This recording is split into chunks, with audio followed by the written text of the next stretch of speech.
Tumaas naman ang trust at performance rating ni Pangulong Bongbong Marcos habang bumaba naman ang mga numero para kay Vice President Sara Duterte. Git pa ng Okta Research, ito ang unang pagkakataon na naungusan ni Marcos si Duterte pagdating sa trust rating sa loob ng ilang taon. Pakinggan natin ang ulat ni Rose Babiera.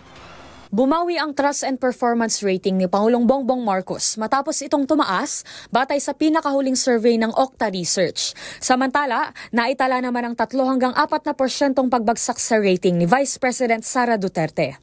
Batay sa resulta ng tugon ng masa survey ng Okta, pumalo sa 71% ang trust rating ni PBBM as of July 2024. Mas mataas ito ng 2% kumpara sa 69% na marka na naitala ng Pangulo noong Marso ng taong ito. Nasa 10% naman ang bilang ng mga hindi nagtitiwala sa presidente, habang 19% ang hindi pa nakakapagpasya. Tumaas din ng 3% ang performance rating ni PBBM. Mula sa 65% noong first quarter ay umakyat ito sa 68% ngayong second quarter. Malaking bilang ng mga nagsasabing nagtitiwala sila sa Pangulo ay mula sa Balance Luzon na sinundan ng NCR at Visayas Region. Samantala, nakitaan naman ang pagbaba sa kanyang trust and performance rating si VP Sara. Mula sa dating 68% ay bumagsak ang trust rating nito ng 3% at ngayon nasa 65% na lamang.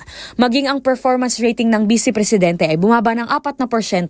Mula sa 64% noong unang quarter ng taon ay pumapatak na lamang ito sa 60% sa ikalawang quarter. Ayon sa Okta, makikitaan ang downward trend sa trust and performance rating ng BICE matapos itong magtala ng magkakasunod na pagbaba sa resulta ng parehong survey na isinagawa mula pa sa fourth quarter ng 2023 hanggang sa kasalukuyan. Ito rin anila ang kauna-unang pagkakataon na nagtala ng mas mataas na rating si PBBM kay VP Sara sa loob ng 3 taon.